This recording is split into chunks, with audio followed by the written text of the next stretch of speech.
Սկեսուրը իմացավ անցած 15 րոպեների մասին, երթումներից առաջ։ Նրա վերաբերմունքը ցնցող էր։ Ես երբեք չէի պատկերացնի, որ այստեղ կլինեմ եւ կպատմեմ այս պատմությունը։ Իրականում թույլ տվեք սկզբից լիովին անկեղծ լինել ձեզ հետ։ Ես ամիսներ անցկացրի մտածելով, թե արդյոք պետք է սա հանրության ուշադրությանը ներկայացնեմ, թե ոչ, որովհետև այս պատմությունը ցավ է պարունակում։ Այն ներառում է ամոթ, այն ներառում է գաղտնիքներ, որոնք ես տարիներ շարունակ կրել եմ մտածելով, որ դրանք կմեռնան ինձ հետ։ Եվ դա վերաբերում է մի կնոջ, որից ես վախեցել եմ կյանքիս 4 տարին։ 4 տարի մատների ծայրերի վրա քայլելով, 4 տարի չափելով նրա շուրջը գտնվող յուրաքանչյուր բառը, յուրաքանչյուր ժեստը, յուրաքանչյուր շունչը։ Իմ սկեսուրը, տիկին Մերսիա։ 63 տարեկան կին, միշտ անթերի ոճավորված մազերով, աննկատ մարգարտե վզնոցներով, երբեք չափազանցություն չցուցաբերող ձեռքերով, երբեք տատանվող ձայնով։ Նա այն մարդկանցից էր, ում պետք չէր գոռալ լսվելու համար։ Պարզապես նա քեզ որոշակի ձևով նայեց, եւ դու արդեն գիտեիր, որ ինչ-որ բան սխալ ես արել։ Եվ ես այս բոլոր տարիների ընթացքում միշտ գիտեի, որ նա չէր կարծում, որ ես բավականաչափ լավն եմ իր որդու համար։ Նա երբեք դա բացահայտ չէր ասում, բայց նա երբեք էլ կարիք չուներ դա ասելու։ Դա նրանց աչքերում էր, հարցերում, որոնք թվում էին անմեղ, բայց ունեին դատողության 3 շերտ։ Ռենատոյի նախկին ընկերուհիների հետ նուրբ համեմատություններով, մեկնաբանություններում այն մասին, թե ինչպես են որոշակի ընտանիքներ դաստիարակում իրենց երեխաներին։ Ես կարող էի զգալ դա, ամեն օր ես դա զգում էի, եւ այնուամենայնիվ ես սիրում էի նրա որդուն իմ սրտի ամբողջ սրտով։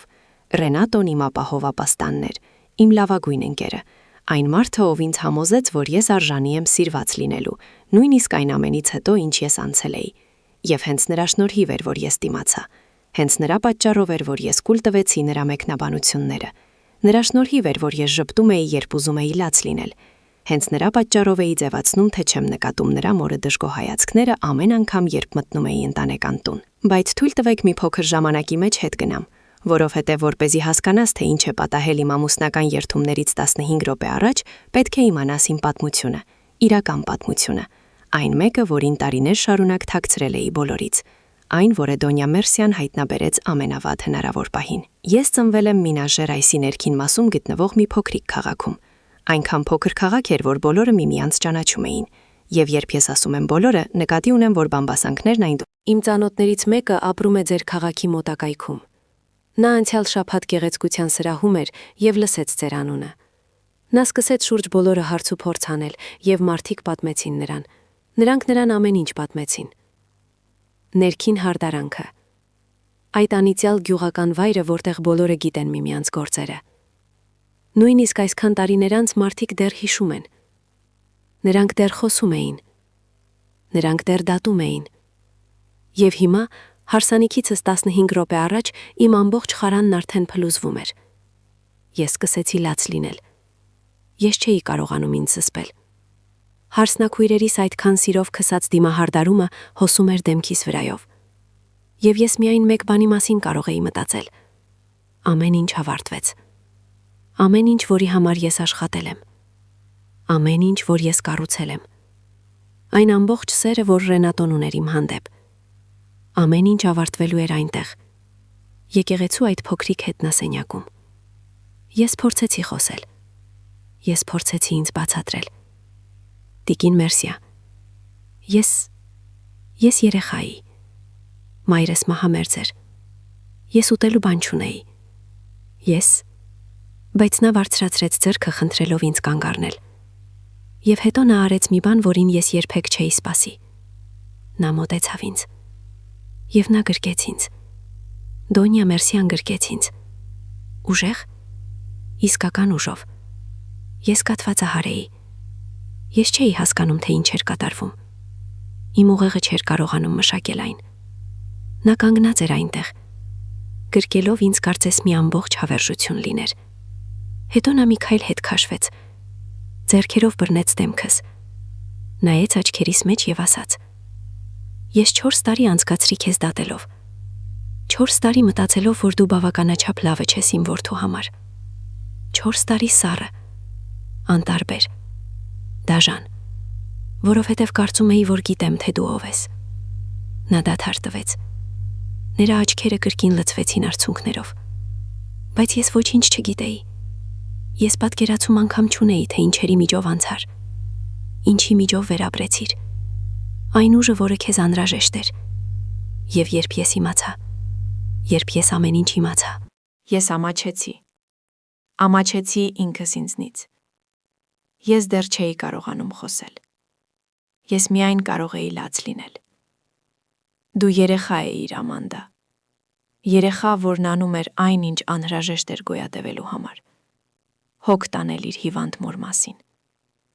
Եվ փոխանակ հիանալու քեզնով այդ ամենը հաղթահարելու համար, ես քեզ դատում էի այն բանի համար, ինչ դու չունեիր։ Քո ազգանունը, քո դիպլոմը, քո փողը։ Նա ձեռքի ծայրով սրբեց սեփական արցունքները։ Որդիս ճիշտ կնոջն ընտրեց։ Եվ ես չափազանց երկար հիմար էի դա տեսնելու համար։ Ես կոտրվեցի։ Բառացիորեն։ Ոտքերս տեղի տվեցին, եւ ես կընկնեի գետնին, եթե նա ինձ չբռներ։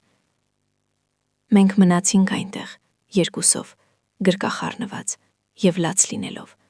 եկեղեցու փոքրիկ հետևի սենյակում։ Իմ հարսանիքից 15 րոպե առաջ։ Երբ վերջապես կարողացա ինձ զսպել, ասացի. Ռենատոն չգիտի։ Նա ոչինչ չգիտի այս մասին։ Ես նրան երբեք չեմ ասել, որովհետև վախենում էի։ Վախենում էի, որ նա ինձ այլ կերպ կնայի։ Վախենում էի նրան կորցնելուց։ Դոնյա Մերսիան բռնել էր ձեռքերս։ Դու պետք է նրան ասես։ Այսօր ոչ։ Այսօր տոնելու օր է։ Բայց մի օր դու պետք է նրան ասես, որովհետև ամուսնությունը չի կարող կառուցվել գաղտնիքների վրա։ Ես համաձայնեցի։ Նա ճիշտ էր։ Ես սա գիտեի տարիներ շարունակ, բայց չափազանց վախենում էի դրան դեմ առ դեմ կանգնել։ Դոն Մերսիան օգնեց ինձ մաքրել դեմքս։ Նա կանչեց իմ հարսնաքույներին նրանց դիմահարդարումը նորից անելու համար։ Եվ սենյակից դուրս գալուց առաջ նա շրջվեց եւ ասաց. Բարի գալուստ ընտանիք։ Այս անգամ իսկապես։ Այդ խոսքերն ինձ համար ավելին էին նշանակում, քան ցանկացած նվեր։ Որևէ երեկույթ, որևէ նյութական բան։ Որովհետև 4 տարվա ընթացքում առաջին անգամ ես զգացի, որ ինձ ընդունված են զգում։ Իրականում։ Արարողությունը գեղեցիկ էր։ Երբ եկեղեցի մտա, խորանի մոտ տեսա Ռենատոին։ Իր կոստյումով գեղեցիկ տեսքով, որը ժպտում էր ինձ այն ժպիտով, որը գրավեց ինձ առաջին օրվանից։ Եվ նրա կողքին Դոնյա Մերսիան, նայելով ինձ բոլորովին այլ տեսանկյունից, սիրահարվածության հայացք, հարգալից, հյուրընկալելու մասին։ Ես մոտեցա խորանին, զգալով, որ լողում եմ։ Ոչ միայն այն պատճառով, որ ես պատրաստվում էի ամուսնանալ կյանքիս սիրո հետ, այլև որովհետև ուսերիցս մի հսկայական բեր էր վերացել։ Քահանան կատարեց արարողությունը։ Մենք երթումներ փոխանակեցինք։ Մենք մատանիներ փոխանակեցինք։ Եվ երբ նա ասաց. Կարող ես համբուրել հարսնացուին, Ռենատոն համբուրեց ինձ այնպես, ինչպես երբեք չէր համբուրել։ Սիրով։ Արագմամբ։ Այն համոզմամբ, որ դա հավերժ էր։ Խնջույքը զարմանալի էր։ Մարդիկ պարում էին, ծիծաղում և տոնում, և ես վայելում էի ամեն վայրկյանը,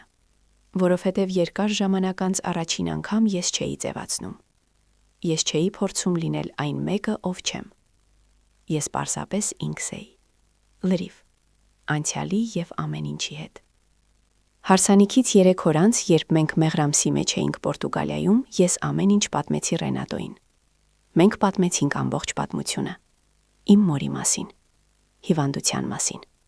գողությունների վերաբերյալ, պարոն Ջերալդոյի մասին, ամեն ինչի մասին, որ ես թաքցրել էի վախից։ Նա լուր լսում էր, և երբ հավարթեցի, դողում էի վախից։ Ես վախենում էի տեսնել նրա աչքերում հիասթափությունը։ Ես վախենում էի, որ նա ինձ այլ կերպ կնայի, ամեն ինչ ոչնացնելու վախը։ Բայց Ռենատոն արեց հենց այն, ինչ կաներ այն մարդը, ով կա։ Նա ինձ մոտ քաշեց։ Նա գրկեց ինձ։ Եվ նա ասաց. Սա միայն ստիպում է ինձ քեզ ավելի շատ սիրել,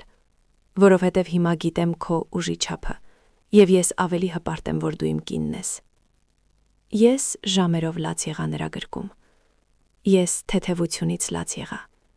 Ես երախտագիտության արդյունքներ թափեցի։ Ես լաց եղա, որովհետև վերջապես այսքան տարիներից հետո այլևս կարիք չկար թաքցնելու թե ով եմ։ Նա ընդունեց ինձ, լրիվ, իմ բոլոր թերություններով հանդերձ, իմ ամբողջ անցյալով։ Դա 2 տարի առաջ էր։ 2 տարվա ամուսնություն։ 2 տարի այնպիսի կյանք, որը երբեք չէի պատկերացնում, որ կունենամ։ Եվ ուզում եք իմանալ, թե ուրիշ ինչ է փոխվել։ Իմ հարաբերությունները Դոնա Մերսիայի հետ։ Նա դարձավ իմ կյանքի ամենակարևոր մարդկանցից մեկը։ Մենք խոսում ենք ամեն շաբաթ։ Նա զանգում է ինձ տեսնելու, թե ինչպես եմ։ Ուղարկեք ինձ բաղադրատոմսեր։ Հարցրեք իմ ծրագրերի մասին։ Իսկապես երկրպագում եմ ինձ։ Երբ հղիացա, նա առաջին մարդն էր, ում մենք ասացինք։ Եվ նա ուրախության արդյունքներ թափեց։ Նույն կինը, որից 4 տարի վախեցա, հիմա իմ մտերիմ կինն է։ Իմ ընկերը։ Իմ իսկական սկեսուրը։ Եվ այդ ամենը, որովհետև իմ հարսանիքից 15 րոպե առաջ նա որոշեց այլ կերպ վարվել։ Նա կարող էր բարձրանալ խորանի մոտ և ամեն ինչ պատմել բոլորի առջև։ Ես կարող էի տեսարան սարքել։ Նա կարող էր համոզել որդուն հրաժարվել։ Բայց նա ընտրեց կարեկցանքը։ Նա որոշեց իմ պատմությանը նայել կարեկցանքով, դատելու փոխարեն։ Նա որոշեց ինձ իրական հնարավորություն տալ։ Եվ այդ ընտրությունը փոխեց ամեն ինչ։ Եթե դուք այսքան հեռու եք հասել, ես պետք է ձեզ մի բան ասեմ։ Կարևոր չէ, թե որտեղից ես եկել։ Կարևոր չէ, թե ինչ ես ստիպված եղել անել գոյատևելու համար։ Կարևոր չէ, թե ինչ սխալներ ես թույլ տվել, երբ այլընտրանք չունեիր։ Դու արժանի ես սիրված լինելուն։ Դու արժանի ես ընդունված լինելուն։ Դու արժանի ես քո կյանքում ունենալ մարդկանց, ովքեր նայում են քո հանգամանքներից այն կողմ և տեսնում, թե ով ես դու իրականում։ Եվ եթե ինչ-որ մեկը դատում է քեզ քո անցյալի համար, ուրեմն այդ մարդը դեռ չի սովորել այն, ինչ սովորել է Դոնյա Մերսիան։ Մարդու պատմությունը չի որոշում նրա արժեքը։ Հանգամանքները բնավորություն չեն սահմանում։ Եվ որ բոլորը արժանի են իսկապես տեսնելու հնարավորությանը։ Ես կյանքիս տարիներն անցկացրել եմ ամաչելով այն բանի համար, թե ով եմ։ Ես թաքցրի պատմությունս, կարծես դա հանցագործություն լիներ։ Ես ստում էի սիրելի մարդկանց, որովհետև վախենում էի նրանց դատողությունից։ Եվ վերջում ինձ ազատ արձակեց ճիշտ հակառակը։ Դա էր ճշմարտությունը։